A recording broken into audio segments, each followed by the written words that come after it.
Si nous percevons généralement le fait d'uriner comme un réflexe, il faut savoir que cet acte est un processus complexe de la plus haute importance pour notre corps. Plusieurs organes entrent en jeu dans ce mécanisme, l'urine peut donc être un excellent indicateur lorsqu'il s'agit de notre santé. Voici 5 problèmes et maladies liées à une urine malodorante.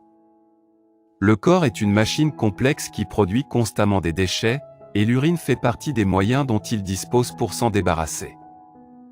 Aller aux toilettes n'est donc pas qu'une simple tâche, mais le résultat de plusieurs mécanismes enchevêtrés. C'est pour cette raison qu'une urine malodorante peut signifier bien des choses. L'urine, c'est quoi? Tout d'abord, il faut savoir que les organes responsables de la production de l'urine sont les reins, et que ce liquide résulte de la filtration du sang par ces organes. Composée de près de 3000 agents chimiques, l'urine contient principalement de l'eau, qui constitue près de 95% du liquide. Sa couleur jaune typique est telle, causée par des pigments biliaires. Comme vous l'aurez compris jusqu'ici, l'urine est le résultat d'un mécanisme complexe et faisant intervenir plusieurs acteurs, c'est pour cette raison que cette dernière peut être un excellent indicateur de santé. Lorsque votre urine est par exemple malodorante, cela peut être le signe de plusieurs maladies. Urine malodorante, plusieurs causes. Il existe plusieurs paramètres à prendre en compte lorsqu'on fait face à une urine malodorante. Dans certains cas, celle-ci provient uniquement de nos repas, en raison d'aliments pouvant entraîner des odeurs particulières.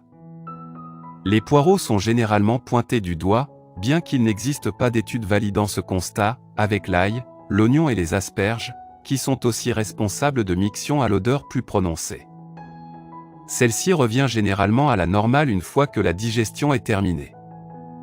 Cependant, il existe d'autres facteurs pouvant expliquer une altération de l'odeur de l'urine, et ces derniers peuvent être liés à une maladie ou à un trouble de santé comme l'explique France Info et le site Pourquoi Docteur. La déshydratation. Comme mentionné plus haut, l'urine est constituée de 95% d'eau. Lorsque votre corps n'est pas assez hydraté, celle-ci devient alors plus concentrée en agents chimiques et odorants.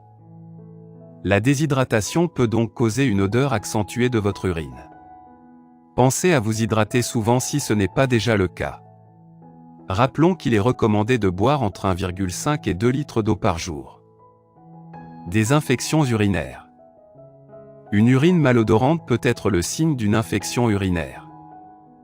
Celle-ci est généralement accompagnée d'autres signes tels que des démangeaisons de la vulve, une envie pressante d'uriner, des pertes épaisses et parfois une urine trouble. Il est impératif que vous consultiez un médecin en présence de ces symptômes. Des troubles rénaux. Le rein est l'un des principaux organes impliqués dans la production d'urine. Une urine à l'odeur anormale qui sent l'ammoniac peut donc être le signe d'un trouble des reins qui n'arrivent plus à remplir leurs fonctions correctement. Un dysfonctionnement du foie. Le foie est un organe clé dans le rejet des déchets dans notre corps.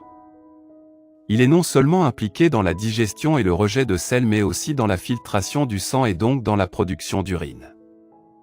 Une odeur malodorante de ce liquide corporel peut donc être expliquée par un trouble lié à cet organe vital. Un diabète.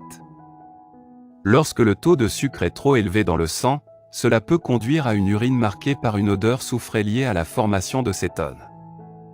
En présence de la maladie, d'autres symptômes peuvent se manifester, notamment des envies pressantes ou fréquentes d'uriner. Une fatigue prononcée et une faim exacerbée, entre autres conséquences du diabète. Pour mieux contrôler une urine malodorante, il est recommandé de vérifier son taux de sucre et l'utilisation de l'insuline. Il est à noter qu'une urine malodorante que vous n'arrivez pas à expliquer avec l'alimentation ou l'hydratation doit pousser à une consultation médicale. Vous devriez informer votre médecin qui lui seul pourra vous guider vers des analyses qui révéleront avec un peu plus de détails les origines de ce trouble. Merci d'avoir regardé notre vidéo. Si c'est intéressant, veuillez aimer et partager. Si vous avez des commentaires, veuillez laisser un commentaire sous la vidéo. N'oubliez pas de vous abonner à la chaîne et d'activer nos notifications.